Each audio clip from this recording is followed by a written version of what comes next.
So we are live. Let's see if anyone jumped in yet. Sweet. I'm pulling it up. That's trippy.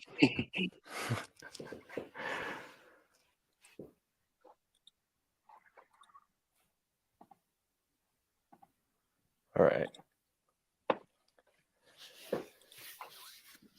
So let's just jump in here. Actually, you know what I'm going to do is I'm going to post.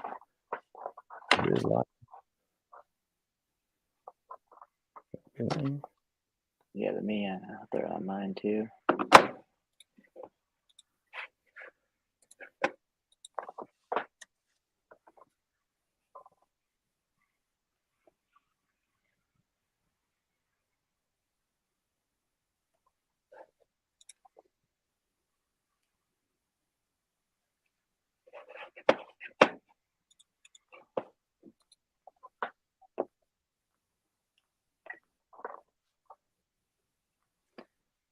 All right, we got 3 people watching.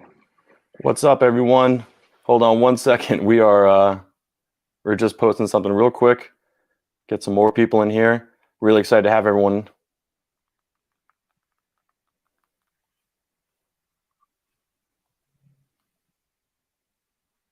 All right. What is going on, everyone? Welcome to, I would say, the second episode of what I am calling the Shred Shed Sessions. Now, we have our guest here, Eric Birkemeire, the owner and co-founder of Shredlights. Really, thank you so much, Eric, for coming on today. Really appreciate it. I mean, we met actually the first time at the Broadway Bomb, and you guys have been a sponsor of the channel for quite some time now, since the beginning. So I really appreciate it. And I'm just looking forward to kind of like getting, pick your brain and have some people come in here and say what's up and check it out and see what's going on. So why don't you go ahead and introduce yourself?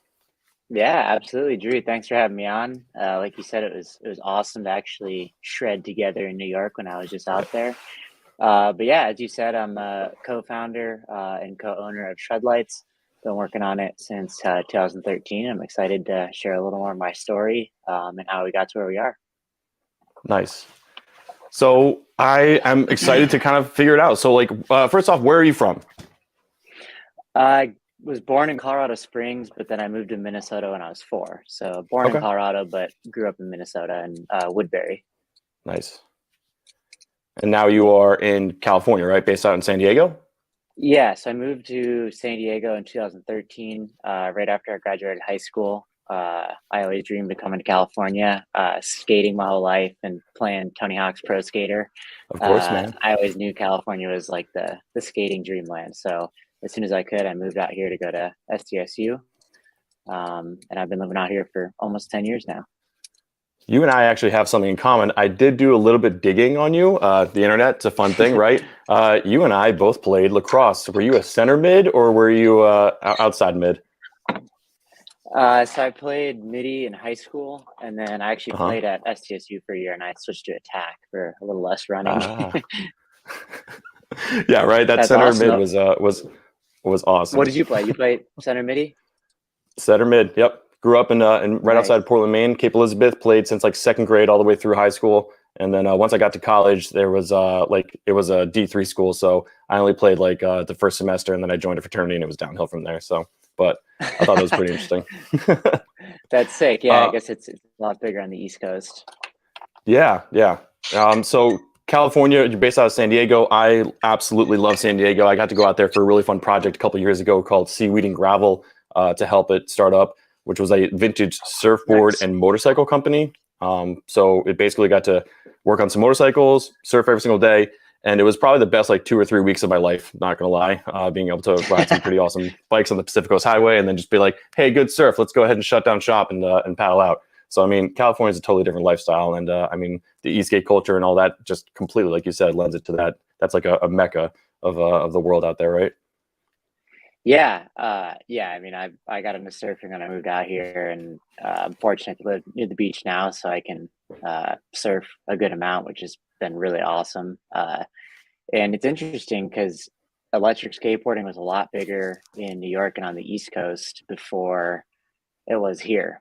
And now, just since STE skate started and with COVID and stuff, it's like San Diego really caught up to New York and some of the other scenes. So it's been really exciting. Yeah, New York is I mean, as you know, that's a totally different beast, man. That's like a mecca, I want to say, Yeah. if you are an e-skate or just a longboard person in general. Riding in the city is like it's a living thing. It's riding around that city. So Yep. Yep. Yeah. And, riding in New York is super exciting, but at the same time, it's a lot sketchier and more dangerous than San Diego. That's what's nice about here is we have really good roads and it stays warm year round. So you never have to worry about ice. And because of the warm weather year round, the roads are in much better conditions. Whereas in New York, yeah, those brutal winters, expand and contract the roads. So you get so many more cracks and they're always repairing roads. So it's a yeah, lot gnarlier conditions. yeah. We're lucky out Pothole here. central, definitely. You're falling to a manhole if you don't pay attention there. So we actually have Yeah. one of the questions here. This is from Thomas. Thanks, dude, for coming by again. He said, Eric, are you coming to Eastgate Con?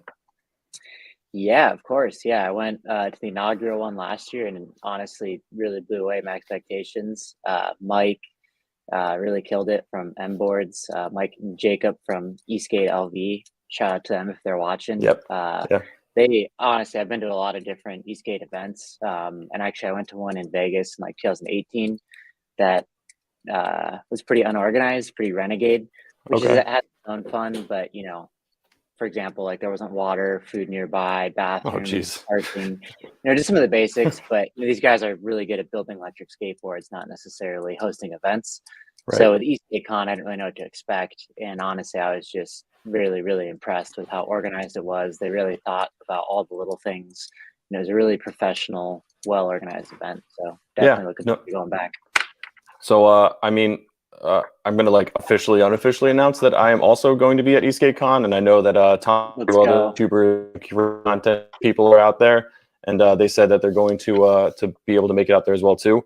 So, I'm looking forward to actually meeting a couple of you guys that that have been talking online and actually getting to know you guys in real person. So, Eric and I have obviously we've already had that interaction in New York City at the Broadway Bomb and Carve NYC, which was just a lot of fun. That was a really good weekend, to be honest with you. Yeah, and I think the next Eastgate Con is going to be so much bigger because the first year I think a lot of people were hesitant. Like I said, brand new events, people don't know what to expect. But then Mm-hmm. all the videos and content that came out, you'd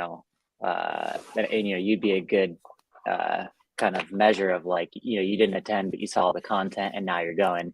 And I think this Yep. year is going to be much bigger, especially with all the race drama and stuff that went down. I think everyone who wasn't Yeah. there saw the winners and were like, wait, let me come get a piece of this action. I'm going to come out there and Yeah. race next year. So I think the races are Yeah. really to level up this year. I agree. I think that's going to be a really cool, crucial part of the event. I mean, that whole entire I think they're talking about they have a parking lot that they're waiting for a permit, and they're going to be a totally different aspect of it. But they said that it's going to be really, really fun. So I'm looking forward to that. Definitely. So let's go ahead and ask a question. So where did it all start for you? Where did your journey for like electric skateboard and or PEV in general? Like, what is it that kind of started all for you? Yeah, it's pretty interesting. So I really got into electric skateboarding and PEVs through Shredlights. So I grew up street skating, Mhm. snowboarding, wakeboarding, kind of just like all the different board sports growing up. But Yep. e-skating didn't exist yet because I was born in '94. So when I moved out here to California, it was 2013. So e-skate Yeah. really wasn't around yet. Um, but I got really into entrepreneurship in high school. So I can like still remember to this day, before high school even, like in all the first, second grade stuff, people ask what you wanted to be when you grew up. I always said I wanted to be an inventor. So I loved Yeah. Legos and I'd always come up with all these Lego inventions. And just from early on, I just loved building things and then putting them out there and seeing what people thought. And I remember like the first kind of entrepreneur step for me was I got a cereal box that had a Sammy Sosa bobblehead in it. And I Okay. was taking it around my street and playing neighborhood football with the kids. And I just thought it was the coolest thing. So I just had it in my pocket all day. And my neighbor down the street was like, "Hey, that bobblehead's really cool. Can I buy it?" And I was like, "Well, like I got out of a cereal box." He's like, "I don't care. I'll give you $5 for it." And I think I was like 7 years old. And I was like, "Really?" So he's like, "Yeah." I'm like, "Okay." And it felt like wrong because I was like, I got this for Yeah. free. So I told him that, I didn't want to like, I don't know, it felt like I was lying or something. And Hmm. then he gave me the $5 and I went home and, my mom's like, how did you get that $5? I'm a 7-year-old. And I'm like, I Right. sold the bobblehead out of the cereal box and I thought I'd like done something wrong. And so she like called my dad over and she's like, Eric sold this bobblehead for $5. And they were like, holy crap. And that's when like I realized that they were like really like surprised and couldn't believe that I Yeah. had done it. And so it was really interesting to me. And I was like, huh, okay, like I I could just sell something like that. So then that kind of was always in the back of my mind. And in high school, just for stuff to do in the winter in Minnesota, there's really not much to do besides like snowboard when it's so cold. Yeah. You can't really be outside. So a friend of mine and I would go to thrift stores and basically just like go walk around and waste time, just something to do. Yeah. And I remember went into one and my buddy just went nuts over this pair of shoes. There's a pair of Air Jordans and he started freaking out because they're super valuable It's and like I the knew Holy nothing about Grail, Air right? Jordans. Yeah. Yeah.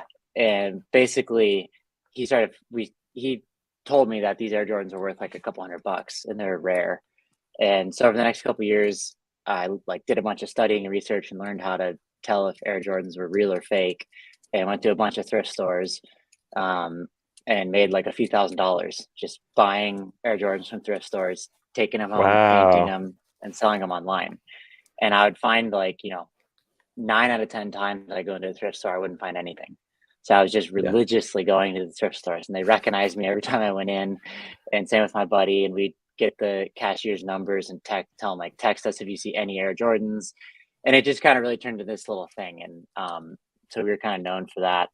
And meanwhile, I was working at a pizza place in Minnesota, literally like Mhm. spinning pizzas and making hoagies, which hoagies are like a Nice. hot sub if you're not from the Yeah. Midwest or I guess the East Coast. Yeah. Um, We and I don't was making there like, are called hoagies out here, but they're not. The subs. This typically depends on where you are from. yeah, The New hot Jersey subs. area, I Yeah. guess. Yeah. Yeah. So I was making like $8 or no, I think I was making like 7.15 an hour there. And I would take my paycheck from there and go buy these Air Jordans. So that was kind of really where I got the inclination, like, maybe like I really want to try and pursue doing my own thing. Cause here I Yeah. am like working the hourly thing. And no matter how hard I work, I might get a 10 or 15% raise. But then if Right. I go to 3 more thrift stores, one of those could have a jackpot and that would There you happen. go. So it kind of showed me like, okay, if I just work harder at thrifting, I can potentially find more stuff. But then with Hmm. pizza, it's like I don't really make much more if I work harder. So that was all kind of my high school experience, and that really kind of laid the foundation for like why I was interested in doing a startup and starting something. Right. So when I got to SDSU, my first business was the Steez Depot. And I was going to basically start a website to sell Air Jordans. And I thought, why don't I take this to the next level? And I realized that like I, couldn't really scale finding them at thrift stores. So I Yeah. just started um, trying to figure out how I could buy them from other places, started this business, kind of quickly realized that like it was going to be really hard to do, but I built the website anyway and didn't know how to do that. So just like learned how to build a website, got Yep. the site up, and then was kind of like, I don't really care that much about Air Jordans. And like that was when it kind of occurred to me like I would wear Air Jordans to class, but then I'd be worried about like ruining them on my skateboard. And I was like, man, fuck Air Jordans. Like if it stops me from skating to class, like I'd rather skate than wear cool shoes. So then I was kind of like, this isn't really me. Like even though I'm selling them and whatnot, like I don't really like wearing them. Like I'd rather wear Vans and be able to ride my skateboard. And kind of right at that time, I was working on my website in there's an incubator at STSU. So there's a foundation Okay. called the Zahn Center, and they encourage students to come in and start businesses. So this was like 2 months into freshman year. So literally like right when I moved to San Diego, I was playing lacrosse and I was like, I really want to do a startup. So I started just like finding anything on campus I could join. I had started the Steez Depot, built this website, and I was in the Zahn Center all the time, trying to meet other students that were also trying to start businesses and just like really hit the ground running. Yeah. And then it's crazy. One day I walked out of the Zahn Center and opened the door, and literally on the wall was a poster for Shredlights. And I'd been skating all over campus, been skating my whole life. So instantly Yeah. I was like, whoa. And I got it right away. Like I saw the logo, saw the name, saw a picture of headlights on a skateboard, and I was like, duh, like, how did I not think of this? And I Yeah. felt like almost like ashamed. I was like, I've been trying to think of a, like a good product for a while. I've been skating my whole life. I've skated at night so much. Like, how did I not think of this? So instantly I could just like feel it. Like, that's a sick idea. And I just wanted to Yeah. buy them. That was my thing. Like, I just wanted to buy these and support whoever was starting it. Right. And so on the bottom of the poster was the guy's name, Drew, actually, that started the company. And so I reached out to him and was like, hey, dude, like, when can I buy a set of Shredlights? And he was like, oh, we don't have any product yet. We're still working on MVP and stuff. So I'll let you know when you can buy them. And I was kind of like, okay. And that's when I kind of saw an opportunity. I'm like, they don't have a product yet. Maybe I can help out their team. And so I decided to like shut down the Steve's Depot and stop working on that. And I was Hmm. like, hey, is there anything I can do to help you guys? And he's like, actually, we're looking for a website right now. Have you ever built a website? And I was like, yeah, I just built one. And it was like the Actually. worst. Yeah, it was perfect timing. And that's just kind of like fate. That's like how a lot of stuff in my life has gone, where I'll like do the wrong thing long enough until an Hmm. opportunity arises and then just like take that experience into something else.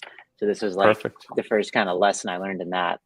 So I showed him the Steve's Depot website and it was total crap. And he was like, sweet, that looks good. I'll pay you $80 to design the first Shredlights website. And I was like, all right. So spent a couple months doing that. Again, built another really crappy website, but I got it done. And he could just tell that I was like a really hard worker and was gonna, I was really interested in the idea. Cause again, this whole time, I just wanted a set for myself and I didn't really know where it was Yeah. going. So I made $80 to make the first website, but really I just like wanted a set of lights. And then once I delivered the website, we got to be good friends. We were skating together at different parks around San Diego. Again, this is all pre-e-skate. And he was Yep. like, hey, do you want to join the team? And that's kind of how I first found Shredlights. That's awesome. Yeah, that's incredible. I mean, and I actually didn't know anything about that. I thought that like you were one of like the like original creators of it, but it's good to know that you jumped on there and was on the base level there. That's awesome. I mean, it's funny. Like I agree that like I have kind of the same situation where I've lended myself. Like I was in art in college and I loved doing artwork. And when I graduated art college, the teacher I was like really friendly with was like, hey, do you want to do like an art project? And I was like, sure. I was like, what's my next step though? Like I've done painting, I've done all this stuff. He goes, oh, if you have any like college money, why don't you grab like a camera? I was like, oh yeah, a camera. And he knew the way that I was like, when I painted, it was like furious. I hated it. I wanted the product to be done right away. So when he was like, you'll really appreciate a camera because like a digital camera these days, you take a photo, it's done. It's right there. Like you don't have to worry about it, like being done. So I was like, all right, sounds good. And that was it. And that was like the start of my like photography, videography career. And it just kind of fell into it. And I just kept taking pictures. And all of a sudden, like people were asking me like, oh, can you take pictures for our wedding? I was like, yeah, I can do that. Then it was like, then all of a sudden I had a website and I had a portfolio. And then it was like, hey, can you shoot video? I was like, yeah, I can do that. And then just learned all that. And it just kind of built from there. So just like you said, it's like you take one of your skills and you start building into something else. Then all of a sudden it turns into something else and turns into something else and turns into something else. So that's an Yeah. incredible story there. I think a Yeah. couple. That's awesome to hear your kind of origin story. Yeah. Yeah. Feel free to grab a question if you want. Yeah. So Rashad Thomas said, double kingpin or regular kingpin on trucks. How about this one? What if you could build a board? What is your dream board? Do you have a set of electric skateboard dream board style? It's so hard to say one board, but I'd say like a quiver. Yeah, no. All right, go for it. What's your Most three top often, boards? How about that one? yeah, I'd say three would be best. But I've been riding the one wheel the most lately. I just love the ability to go like off road, and all the tricks that people are doing are really rad. So I've been learning like nudges and pop shove it's and stuff. But I hate riding like more than 10 miles on it, and it is slow. So it's fun for what it is, but that's it. So I'd say short boards. I love short boards. I love the Okay. Meepo Mini for a while, but now I've had the hubs go out on two of them. So I Yeah. think I would probably make a traditional like popsicle skateboard with a nose and a Yeah. tail. I really like having a nose. Okay. But I think I would do belt drive. I don't really like hub that much, so I would probably do belt drive. Honestly, pretty similar to like the Riptide that I did, but I'd have a nose and a tail, and just really kind of have Okay. like a motorized traditional skateboard, belt drive. And I think ideally I'd only want like 10 miles max of range and just have it be as light as possible. So I think like, Okay. lightweight, kind So of something skatable like skateboard. maybe like the Stoke, like the Evolve Stoke. Have you ever ridden one of those? I have, yeah. The only thing is the motors in the Stoke are behind. I'd want them inside. So Okay. then I could So do more ollies. like 'Cause yes. more So I like think the there's mini actually or the Meepo. Go ahead. or the Bustin Yo face, Oh which is yeah, the yeah. funniest name The ever for an Sportster, e-skate. right? No, it's The called the Yo Sportster. face. Oh, the Yo Well, the Face. Yeah, yeah, the Yo Sportster is the Face. long board, and the Yo face is the short board. But that's kind of the one Okay. I've got my eye on. It's probably most similar, except I'd want belt drive. Um, Yeah. and then I think the third board would definitely be some sort of just like heavy duty all terrain board, maybe like a Cali. I think the LaCroix is a little like too big and heavy, so maybe like a Cali with a smaller battery. Have I you just hate have having you boards that are ridden? too heavy. Yeah. Have you ever seen one Go of those ahead. Cali XLRs? I know Thomas on here, B-Boy Stretch here, he's got one. Those things are basically like a Cadillac tugboat. They take up like 5 lanes of traffic, I feel like. Yeah, They're just so massive. It's like, oh, you want to go 150 miles on range and do 50 miles an hour the entire time? You can do that on this thing. It also comes with its own like zip code. I don't know. Yeah. I agree. I think you nailed it. I think your quiver is a pretty good idea. I also, my first PEV was a one wheel. I absolutely love that thing. I know what people in the industry like for e-skate versus one wheel, they kind of have like a beef against each other, but it's apples versus oranges. Like you said, it's one of those things where yeah, you can have a really fun off-roading experience and a totally different like flow to it. But yeah, riding more than a certain amount of miles, you kind of just like, it's not fast enough, or maybe for me, it wasn't the range. I had the pint. So for me, I'm a bigger guy. I probably mm. shouldn't have gotten the pint, but I did love it. I truly, truly did love it. Yeah. It's super unique. But like today, for example, so I live luckily 3.5 miles from the office, so I get to Nice. not drive. But like today, I just rode my bike. I still like to Yeah, just ride my bike a lot, so of I'll use course, the right? Shredlights on that. But I love just getting exercise too. So yeah, I'll switch it up between riding, e-skate one wheel. But honestly, most often I just ride my bike. I Yeah, love, yeah, just getting exercise. of course, man. I mean, that's I kind of like lend it to.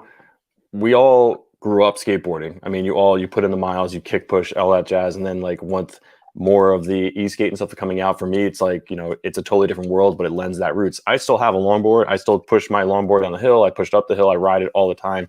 I get my kid. I have 10 electric skateboards. My kid has 0 inches in any of them. He's like, I want to take the longboard out. So he's like, regular longboard, sector 9, downhill board. He's laying on his stomach, riding down the hill with me. So I mean, it's whatever it is. But That's I'm like, hey, sick. you can go like up the hill if you want with the electric one. He's like, nah. I'm like, okay, fair enough. Sounds good.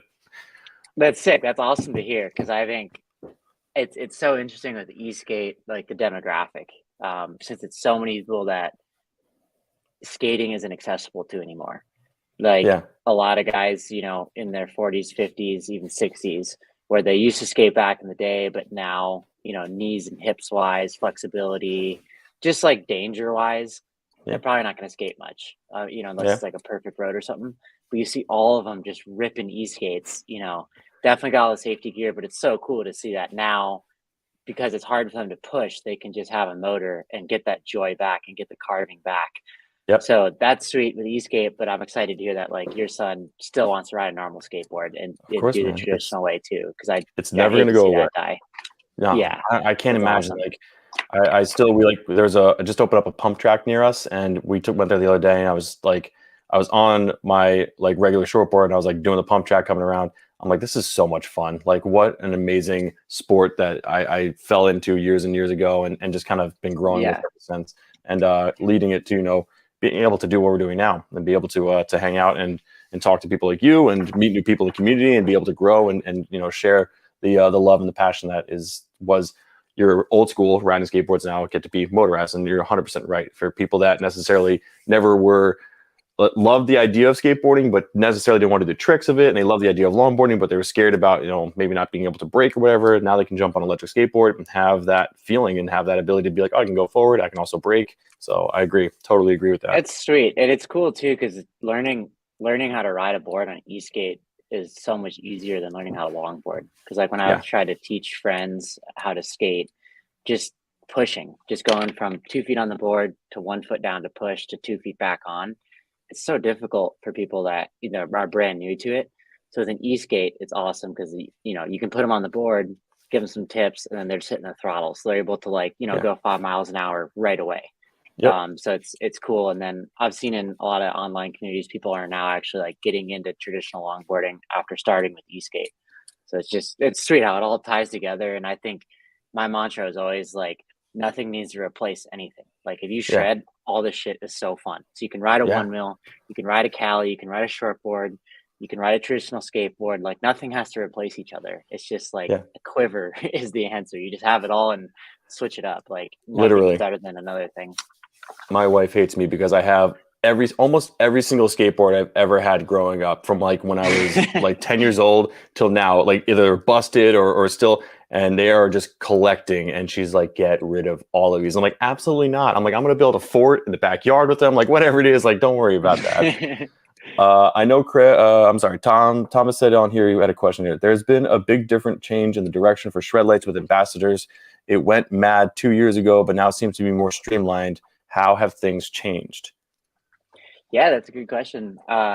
So a couple years ago, I brought on, I think, like 30 or 20 new ambassadors in a year. And I just kind of really went for it. But what I found is a lot of people kind of really just wanted free lights and made promises up front, but didn't follow through. And a big part of that was on me. I didn't realize that I had to set clear expectations. So that's kind of a big part of why we have less ambassadors now. But also, I think the climate for ambassadors has really kind of been saturated in e-skate. I think a lot of companies just put that label on people because they want to claim their audience. And Mm-hmm. so I think I kind of have a bad taste in my mouth with having ambassadors solely be, content or promotion. So I think, if people want to recommend products, whether it be electric boards or lights or helmets or anything they recommend, I really want to see it be as organic and natural as possible. And luckily for us, we have so many customers that really do love Shredlights and spread them on their own free will, that I kind of really just want to encourage that more so instead of incentivizing people to share Shredlights or recommend them. Yeah. Because I buy a lot of stuff too, and I always like watching reviews, and I get really annoyed when it's obvious that someone, is sent free products, so they're going to say good things about it. Yep. So I kind of know a lot of things that I don't want the ambassador program to be. And actually, Thomas, I'm working at this time to kind of figure out what the ambassador program could be now that I've learned a lot of things that haven't worked. And that being said, like we've had so many great ambassadors that have really helped Shredlights in genuine ways. And, we've helped support their group rides and different things. So there has been a lot of successes. But I think I really just, yeah, exactly. I just really want to think about how to make it more of like as genuine as possible of a thing, Yeah. and have it be more focused on like product feedback and stuff. Something I actually heard from one of the riders in New York that really resonated with me is he was an ambassador for a company, and they had sent him a board, and he was riding it around, and something on the board broke, and he was kind of like, how am I going to recommend this, if this thing broke right away in New York? So he went back to the company and said, hey, here's what happened. And they weren't really willing to make changes. They were kind of more focused on what he was selling or not selling. So I think if someone's going to promote Shredlights, I want to make sure they have the power to give us critical feedback and actually have influence on how well the product works and what new products we make. So I'm kind of more interested in focusing ambassador program on like actual testing, feedback, product suggestions. So that way, if these people are really like recommending lights, they can Yeah. honestly say they have a hand in what the products are and how they work, rather than just Yeah. like selling existing products. I want to make it more centered around like them being involved in the process, and whether it be durability testing or features or whatever. Yeah. So No, that makes total sense. long answer, but that's kind of where it's at. That's fantastic. I mean, I totally agree. I always, whenever a company does reach out to as a reviewer, and I know there's a couple of guys in here too, it's that, that bitter kind of bite when you do ride something or you do try something and it's not what you expected. And as a reviewer, my integrity is for the audience. I would hate to recommend something that someone buys and is complete garbage only because someone, was like, hey, if you sell X amount of these, you get X amount. But it's just like, it's totally, there's a lot of backdoor deals, I'm sure, that not for me, but that have gone on that, people in the past have recommended stuff that has been absolute garbage. I know even Scott Davies on the last interview we did, he said his very first board, he tried it out and like all of these people recommended it. They're like, oh, this is the greatest thing ever. He got on it and it literally bent and never went back. Like the frame rail on this thing bent. And he was like, this is trash. And he went online and that's why he started his YouTube channel. And it was basically because you don't want to be in that situation where you just spent your money, your hard-earned money, because someone's like, this is the greatest thing ever. And it's completely, absolutely trash. I actually, because of Shredlights, I didn't want to spend the money up front. I think I said that in my review when I did my review, and I was like, oh, I'll just buy the one off Amazon. I ended up buying like 2 or 3 like $5 to $10 lights that all broke within the matter of like 3 months of each other. And I was like, this is absolutely ridiculous. Went out and bought Shredlights and was like, could tell the quality, could tell everything about it. And I know even recently, I actually like completely shredded one off on the bottom there. It was like, I was coming in out of the car, reached out to you guys through customer service, and you guys literally sent me another one. And I was like, wow, this is fantastic customer service based on a product that you have situations like that. So I'm glad to hear that you are more focused on that versus how many clicks a person can get and go that route too. Totally. Yeah. And on top of it, you guys have really supported. I'm sorry, you really supported my group ride. I mean, when like I started the group ride, I was like, reached out to you guys. I was like, hey, I'm doing a group ride. I didn't even know how many people were showing up initially. I was like, I think it's gonna be like 10 people. And like the first group ride was like 50 people showed up. I was like, holy crap. And then like everyone started buying Shredlights because of it, because we were like out at nighttime in the Jersey Shore. And all of a sudden, like the next group ride, there was like 10 more people that showed up and they're like, oh, I picked up the Shredlights. I'm like, yes. I was like, this is exactly what we wanted here. So I'm glad that, spreading the stoke exactly like you said, and reaching out to those communities and getting ambassadors and stuff like that, that actually push product in their area to make sure that's like a safer for everyone. So. Awesome. Yeah, I'm stoked to hear that. And that did really stand out to me when you first reached out, because you had bought other lights and then you bought Shredlights, and it was real. Like you really did. You already bought the lights, right? Like you'd be surprised how many people reach out and they want to review Shredlights and they refuse to buy them, and they've like never made a video. And I'm just like, what are you thinking? Like, why would I send you lights if you can't even show me an example video?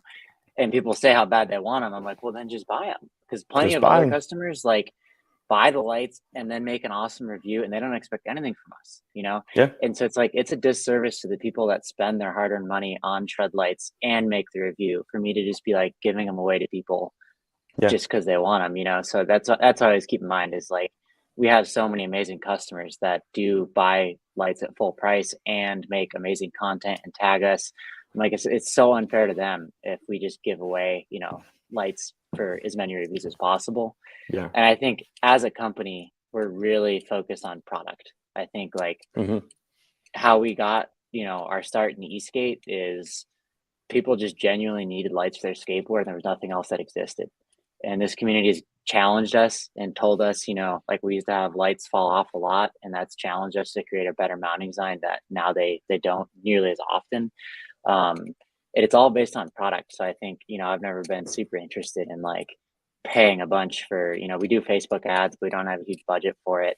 All the money we make on lights goes, back into building the next generation of products. And that's like what's most exciting to us, is like, how do we just continually make better products? If we make great products that people want, then we can charge what we need to, and people will refer them. And we're trying to build stuff that lasts. And if we do our job on the product side, people will spread the word, and they'll find out about Shredlights, and they'll see them at rides. They'll see other rides using them, but we don't care too much about like spamming the word. Speaking of which, is there any, I know someone asked in the beginning, is there anything you would like to share potentially for the future of Shredlights? Any juicy little tidbits? Yeah. Totally up to you. Yeah, I got a new beta product, a new mount that I can show you. Actually, let me go grab it real quick. Yeah, go for it. And I'm reading through the comments here too, guys, as long as we're going through here. So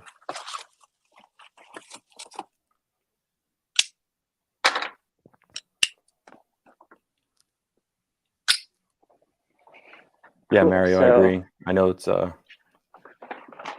got difficult world to some more navigate. questions. No, I was just looking through the questions here. People are making comments, stuff like this. Want to make sure I'm not missing anything on here. Sweet. But yeah, go ahead. I'm sorry. Go ahead and talk. Cool. So this is going to be a new mount. So I already kind of did some release this in our Facebook group, but basically it's going to be a magnetic sticky mount. So this is just Oh, the sticky mount that we have here. And for now, we're just going to get the beta out there. It's definitely not perfect, but we just want feedback on it. If people like magnets, and if a lot of people want these will definitely work, but they won't yeah, be as refined as they could be. But for us, we are startups, so we have to just get stuff out there. And if people yeah. are super interested in magnets, then this could be, a bigger part of our mounting system moving forward. So basically, you just have a piece of steel with VHB, and then in here is our magnet, and we have a piece of steel here, and then a magnet inside of here, and then this just clips on. So Brilliant. basically, if you just put this piece of steel, on the bottom of your board, for example, and then you can clip the FX onto here, and then boom, now you can magnet it on. And then obviously you can put this on anything steel. So if you're in the garage, any metal, which is really exciting because now it really opens up the ways to use Shredlights. So yeah, this is something we're hoping to come out with in the next couple of weeks. It'll just be in the beta collection on our website, and we're really just trying to get feedback on the concept. They are really strong. I've been using them on the one wheel and on my bike, and they work great as is. But I think more what we're thinking is like, how much better is the magnet experience versus S-Lock, and potentially then, how can we leverage magnets in other designs and other products in the future? Yeah, I mean, I know the first thing I thought of when you said magnets is I kind of led right to almost like a wearable, because I know when we go on these group rides and stuff like that, these guys have like all of these RGB stuff like connected to them, and whether it's helmets or things like that. But to be able to just like have something like that where I can just slap it on my backpack real quick, because the other last group ride I had the R1, and I had two of them, and I didn't have the mounts on the back of my skateboard yet. I was just like, and I just ripped off. And I took the bike mount and I looped them through my backpack and had them like strapped to my backpack. Yeah. And I kind of like thought like that. The first thing I thought of when you said it, I'm like, oh, that'd be great if I could just literally be like, snap, done, and have it mounted on the backpack. Boom. So if you don't use the VHB, boom.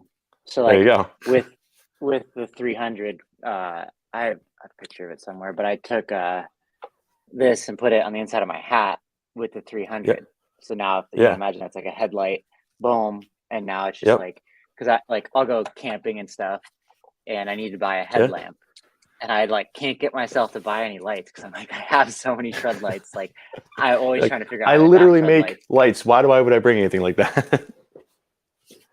Yeah, so it's like always trying to figure out ways. So I was stoked on the magnet because I'm like, oh, when I'm backpacking, now I can just put this right on my backpack or on my hat, and now I don't have to buy a headlamp. Now I can just use my Shredlight for that. Dude, so that's brilliant. Yeah. So again, this will be the magnetic sticky mount. We'll have it on the website hopefully in the next week or two, and it's going to be beta, so it'll look kind of rough. But yeah, I guess I do want to get into design. I saw someone asked if it's going to be strong enough. So in the original design, we were just doing two magnets, but that's a little annoying because then we always have to figure out which side is positive, negative, and steel is just going to be a lot stronger, so magnets can break easily and they're a lot more expensive. So just by doing the piece of steel, it's going to bring the cost down. And then what is interesting that I learned before we went into this is, so we actually have, I don't know if you can see that piece of steel on the mount. So it actually goes steel and then the magnet and then another piece of steel. So what you really want to get the strongest connection is steel, magnet, steel. And by having the steel on both sides of the magnets, it makes it like there's something like 5 times stronger. Kyle was looking into it, but that's something I learned because I thought, okay, we'll just have 2 magnets that go right to each other.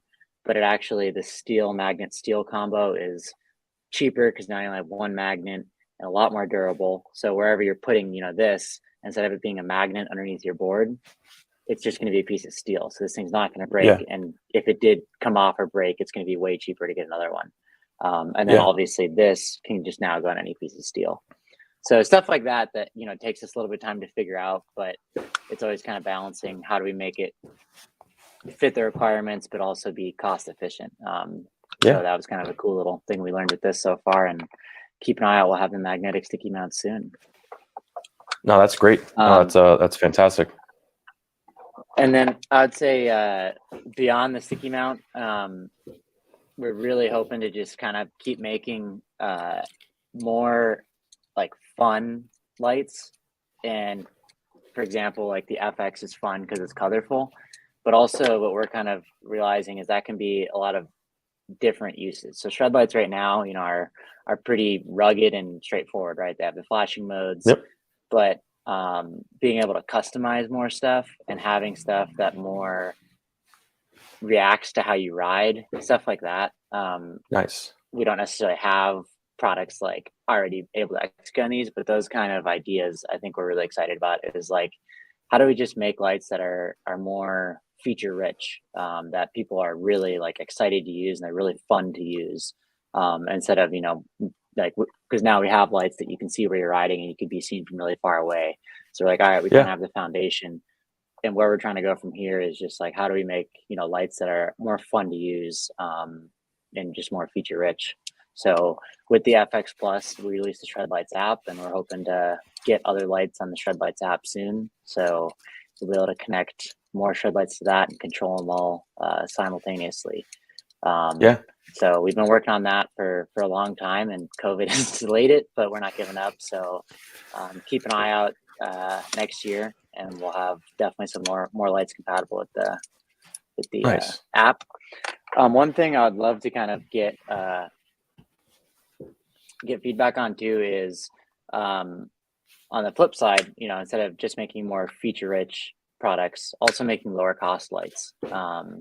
So a big thing we've been looking into is lights that just screw onto the board, and are not removable. So I've seen a lot of other riders using lights like this, but a big reason Shredlights are expensive is you need 2 headlights and 2 taillights and 4 mounts.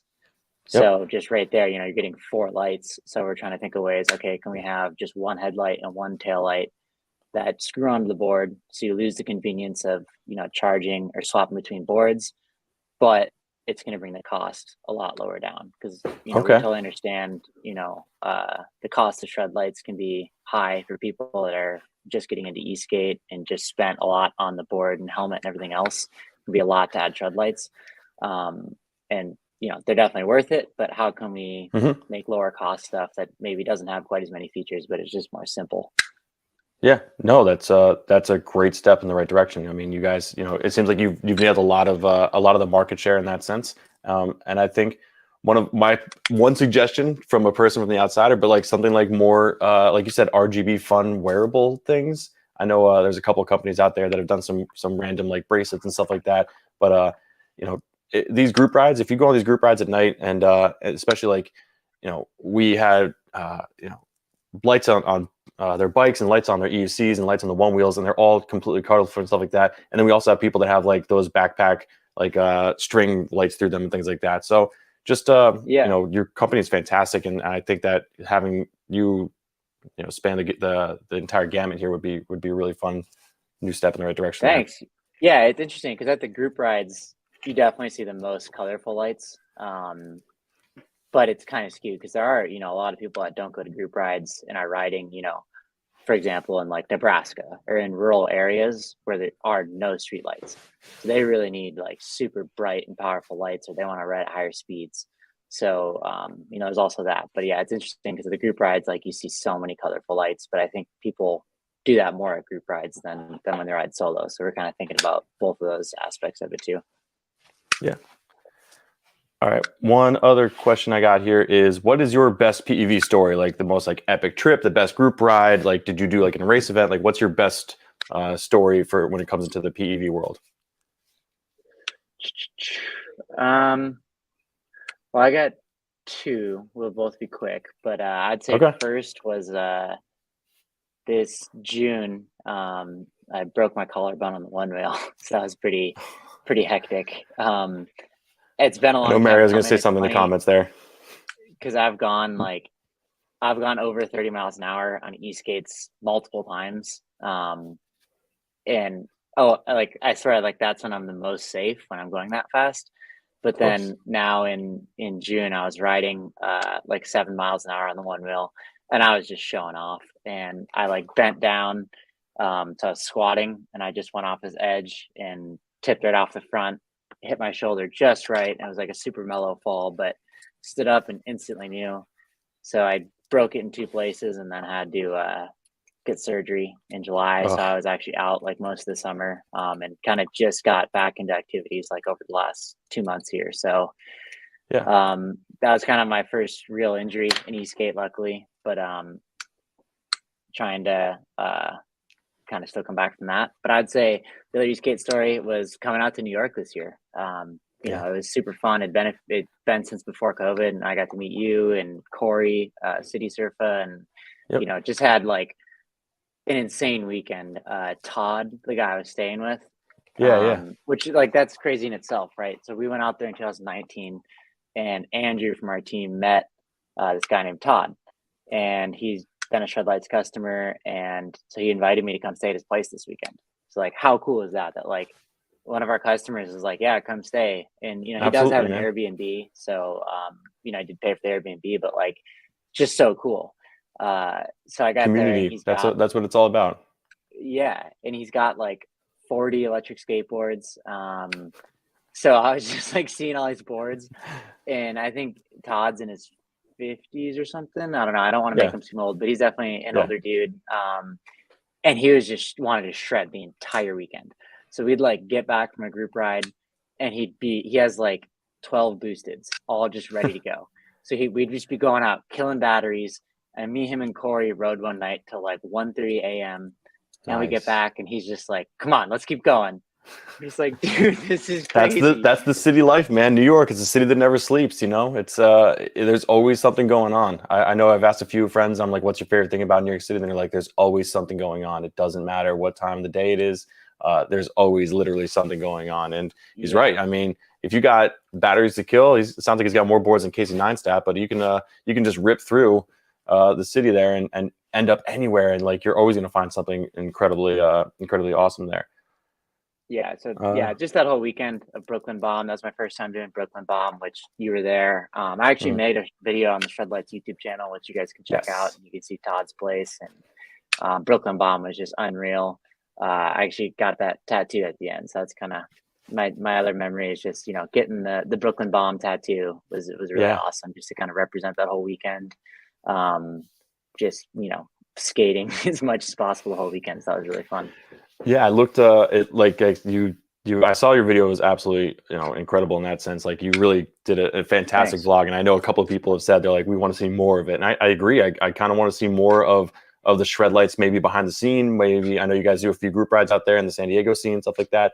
And yeah, if you could post more stuff up there so we can just kind of like see more of you and your, the shop and stuff like that. I know that, as you can see on here, people are commenting. They want to see more. They want more of it. Totally, yeah. I got a lot of ideas, and yeah, I definitely, this is like the studio I got set up behind me. And yeah, I definitely I'm trying to make more videos on that. I think Yeah. so I got a film degree from SDSU, and I realized lately like it's almost like a hazard because I know how to use all these cameras and everything, and I'm always trying to make everything like high production quality, but it takes so much longer. And then I'm seeing all these people, on Instagram and YouTube now that are just telling great stories, and they're just Yep. like pumping out the content that people want to watch, and it doesn't really matter as much how high quality it is.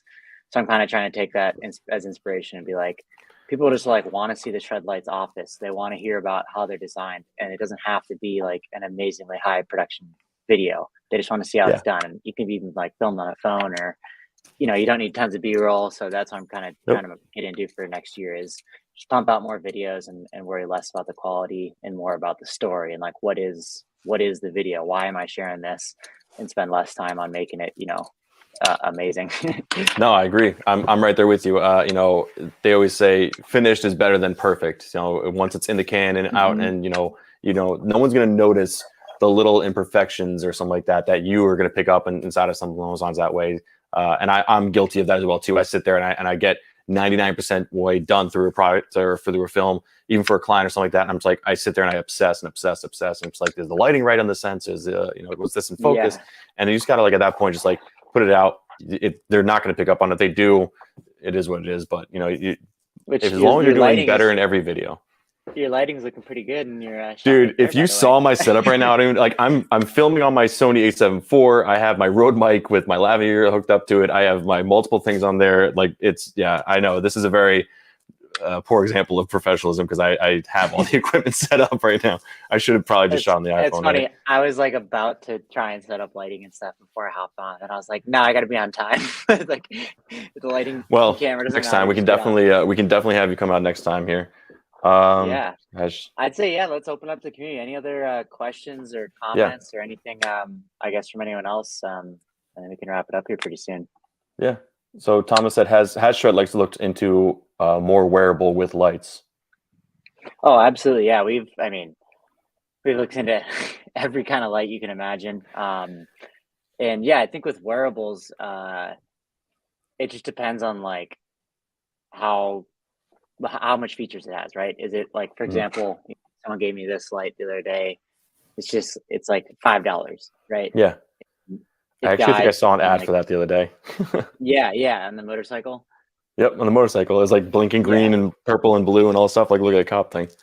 But it's like, it's micro USB, right? Not USB-C. It's not really waterproof. I didn't use it for like 3 days and the battery already died.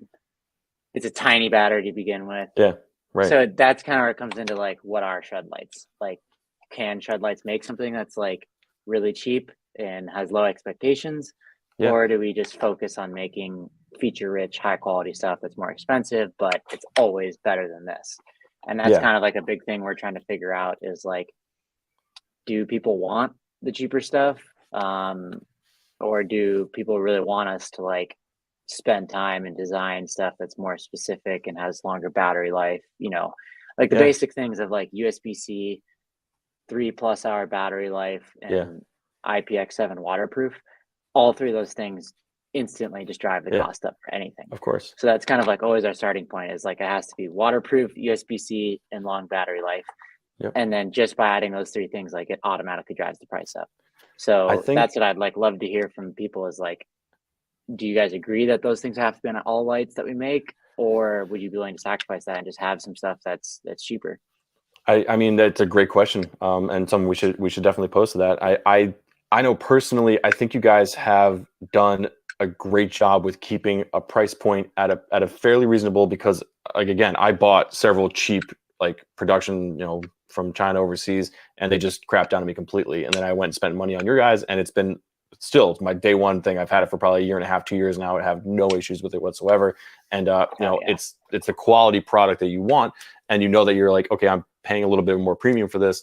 But I would say stuff that's like more of the excuse me, of like the fun wearable situations. I know that Thomas said something there that maybe it doesn't have to necessarily be that waterproof design. Maybe it could be something cheaper, like those, like not $5, but maybe it could be something that like, hey, it lasts 1.5 hours to 2 hours, and it is a micro USB, or maybe it is a USB-C, but it's not waterproof. Because those things, those get clipped on a backpack, those get put on a shirt, that gets put on like a helmet or something like that, at the back of a helmet, and more of that. I mean, if you that would be something that I would say, like, if you had cheaper cost to that. So we did, and we did this. This was before we had met, but we did a Shredlights reflective jacket. Yes. See that? So this was something I was really excited about. But yeah, I can kind of just give you a little insight into like this. This is like a wearable, and I always love the reflective stuff, and I wear windbreakers.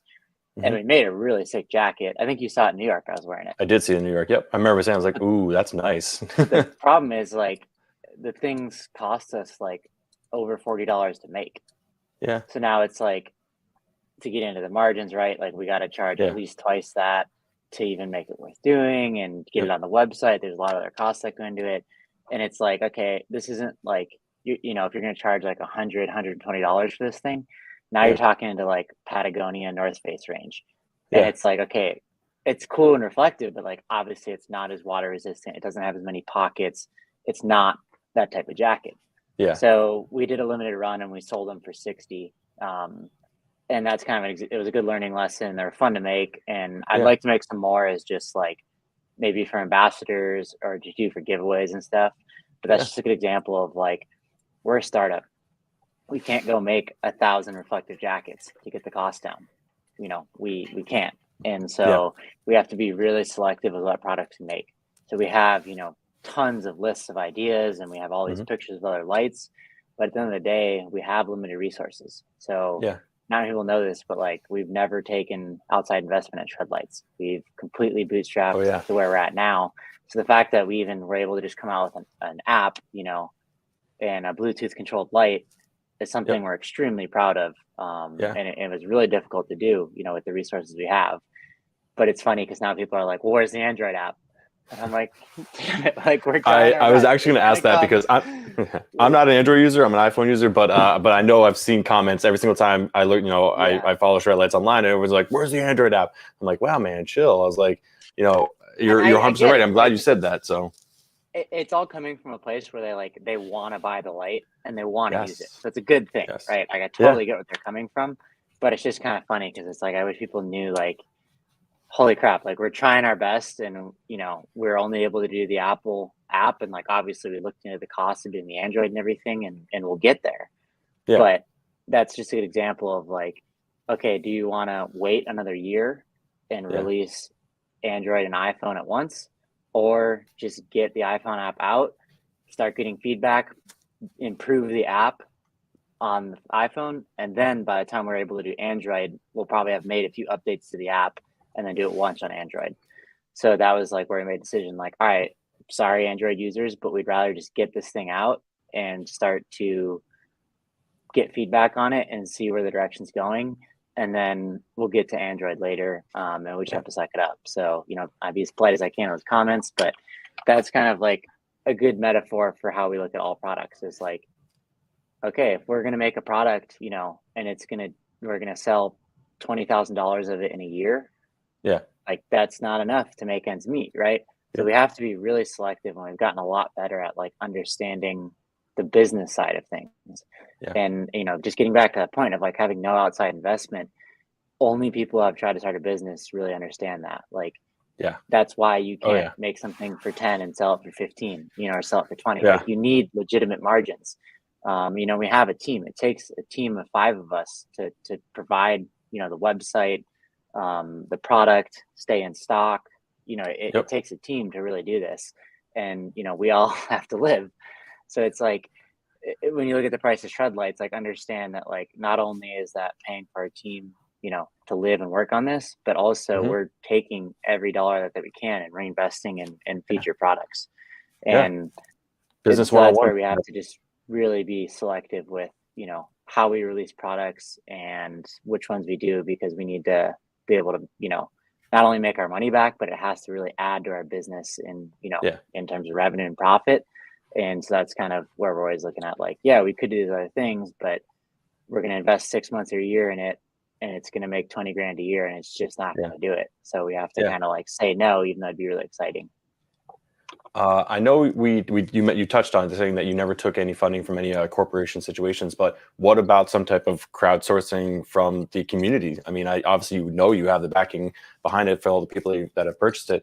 Why not come up with some type of community crowdfunding? I don't know if Kickstarter or whatever it may be. I don't know if you're going Yeah. to go that route per se, Yeah. but That's like, a great point. And we've looked into it a lot. So there's one called WeFunder. mhm, Have you heard of this where people actually like buy equity in companies? mhm, Um, Honestly, the main reason is last year we looked into it and we were an S corporation, and you can't do it. Does that? So last year we made the switch to a C corp so that we're okay, eligible for this. So we don't nice, necessarily have plans to do it right now, but it's yeah. something we wanted to keep as an option because I I agree. would I say at think least we it's on the could, table. yeah, we keep it on the table. Yeah, and I think it's just figuring out the right structure on how that Yeah, works. But yeah, I think it would be exciting, and yeah, like we have tried to raise money before, hmm, and it's like you're pitching people right, and you're trying to raise money, and they're like skateboard lights, like no one cares about those, and they just don't get it. And it's no, like imagine if that person said yes. all we are to them is, you know, a return on investment in the bank. Right. So Yeah, when it comes exactly. down to it, in their, you know, I have friends that have raised money and are in these situations. And when it comes down to like, hey, why are you guys sending so many warranty lights? It's like, well, because we have to take care of people. Like we have a legitimate responsibility. If someone buys shred lights and trusts shred lights to be seen at night and one of the lights breaks or something, like I have a responsibility now. Like Right. I want to, like if I'm in charge of the company, I get to make decisions. Then I'm going to say, let's send them a new light. Let's keep them stoked and like keep them safe because they trusted this company that I started, this product that I started. So I just feel it's like responsibility. But you bring an Brilliant. investor in and they start looking at, well, like, oh, look at, you know, we spent $5,000 last year on replacement lights. So Right. if we stop sending those, now we just got $5,000 more profit. And they don't Right. understand, you know, they're not thinking as long term about like people really That's value that numbers. Yeah. warranty. They're just thinking about the numbers and they're looking at that as like a decrease in the return on investment. Yeah. So I think, you know, that's been a big reason we haven't really been interested is once we have someone else with significant stake in the company, Yeah. they're going to have much more say in the decision making and everything. And really just be focused on numbers where it's like, this is why I attend all the group rides and stuff. It's so important to me to really know and meet people that use our product because at the end of the day, like I love seeing the impact that my company's made. And it's super fulfilling to meet people Yep. like you that are, you know, have given lights away and use them on a regular basis. And you're telling me you've Yep. been using them for 2 years. Like it's so rewarding for me. And running shred lights is, it's a job for me, but in another aspect, right, it's just really personally fulfilling to have something that actually provides value to people. And it's Yeah. really rewarding. No, that's incredible, man. I mean, that's I'm glad we got to have this conversation. I'm glad that this open dialogue and as transparent as you've been, I know people in the community will appreciate to hear this. So hopefully we can make sure that this video gets to more and more people out there because that's just something in the world of money, money, money, money, money. People are always like, what's the number? What's the bottom line? And to hear that you have that much care and that much customer support to be able to, like you said, keep the stoke going, keep that momentum going. Something you stand behind your product, you trust it, and be able to spread that to other people. That's incredible. So I really appreciate that. I think Thanks. that's Yeah. a really good mantra for you guys. Yeah. And I think the one point I'd like to make on that too is we've seen a couple of knockoffs arise in the last couple of years. So I think this is going to be an interesting topic for people to hear. But first, I'd just like to make it clear that like we are a business and anyone can come compete with us. And by all means, like if someone makes a different skateboard light that's better and can compete with us, that's totally fair. And like we saw that with the boosted beams, that was really scary, but Yeah. at the same time I was like, damn, those are sick. Like I've thought a lot about how to make cool skateboard lights and Yeah. their team honestly nailed the execution. Like this is scary because those are a really good product. So that type of stuff, it's like that's business and I totally get it. And I think at the end of the day, like if it's better for the customer, then by all means, like people can do that. Yeah. But what's really annoying is these knockoffs. So people have been, literally just trying to copy our mount design. And we have a design patent on the mount, but people Oh, good. don't seem to care. So I'm sending them emails showing them our patent saying, look, you're not supposed to be doing this. But at the end of the day, like if I want to take them to court, that's really expensive and really time consuming. Yeah. And at the end of the day, it's like I'd rather dedicate our efforts, to making more cool lights for our customers, not be in court fighting off knockoff shred lights. Like I don't want to be doing that. I want to be making sweet lights. Yeah. So I think, I would just ask like, if you guys are watching and you like shred lights, even if you just like innovation, just be really wary if you buy any of these knockoffs because we're the ones that put all the time and effort and money into designing the design we have with, the mount and how the lights work. And they're just coming in and trying to copy off that and, kind of come in the shadow and just try and profit off, our hard work. And these companies that do that, they're not going to listen to your feedback. They're not going to warranty your lights. And most of all, they're not going to work on better lights. Right. True. And those of you that have, had shred lights over the last 5 years, you've seen that we continually improve the product, even if we don't necessarily need to, just because we love making better products. Yeah. So these other companies that are just copying our designs, they're not going to do that stuff, right? They're just going to keep copying what we have. So, and the same thing happens in e-skate, right? One company will really innovate and then all the other companies copy it. and Yep. they charge less for it because they didn't have to pay for that R&D. They just bought one of the models of the better brands, copied it, and now they're profiting off of it. So anyone Yeah, who man. does that, they're probably not going to innovate. They're just going to keep waiting for the next thing to copy. So I think it's really important to figure out what companies are actually innovating and decide, is it, do I want to pay more to support a company that's going to reinvest their profit and more research and development and actually pushing the industry forward instead of just trying to copy and make money on it. So No, I agree. I totally agree. Well, man, I think we covered a lot here. This is over an hour. This hour flew by. Is there anything else that you want to cover here? I think we covered all the notes that I had down here. And I mean, I really you come and explain how the company started, your guys' entire from beginning to end process here, and I think it's really important to see this aspect of it, to be able to talk to a founder, creator, someone that is the person that literally is the behind the scenes, and explain to what the community is like. It's not just a light; it's more than that. You've created an entire other half of the day riding situation. If otherwise, probably the rest of us would have been out here with like just regular knockoff flashlights taped to our helmets and being like, someone's got to figure this out. So I'm glad you did. I'm glad we got to meet and actually hang out and talk. Thanks. Yeah. We got a lot more to come too. We got some cool things in the works, so definitely stay tuned. And like I said, we'll have the the magnetic mount out here in a couple of weeks. So I'm really excited about the concept and see where that goes. This is just the beta execution, just get something out there. But I'm really personally excited about the idea of magnets. It's just fun to use, and it's a lot quicker. So I'm curious to see where that goes. Yeah, I mean, if you guys aren't following Shredlights already on Instagram, toss us a follow. And then if you aren't aware, we actually have a Facebook group called the Facebook Night Riders group. So in that group, it's a private group, but I actually share more exclusive updates. So for example, like a month ago, I shared a video of the magnetic mounts to get people's feedback. So that's the main place where we'll post the more exclusive updates on what products are coming next.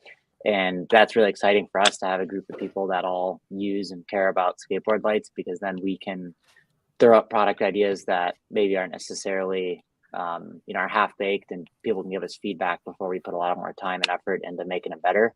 So if you're not a part of that group but you want to have input on our products moving forward, definitely do that. And a lot of riders also just share their night rides in there. I know I see you sharing your links in there and stuff too, so it's a cool place to see what lights other people are using. And by all means, share any lights you're using, not just Shredlights. It's all about just night rides, and we're just one product. But yeah, that's kind of the best place to really get the inside scoop on what's going on. Great, appreciate it. I think that's it. Yeah, man. Well, guys, really appreciate it. Thank you so much for coming out to the second episode of the Shred Sessions. Try saying that 10 times fast, because that's exhausting. But yeah, we're gonna host some more events coming up on here, so please stay tuned. Really appreciate it. And again, Eric, thank you so much for coming on here. I think I agree on behalf of everyone. Really appreciate you coming out and giving us your entire backstory and everything like that. Of course. Thanks for having me on. Thanks everyone for listening too. Appreciate it. All right. Until next time, guys. Take care. Peace. Peace.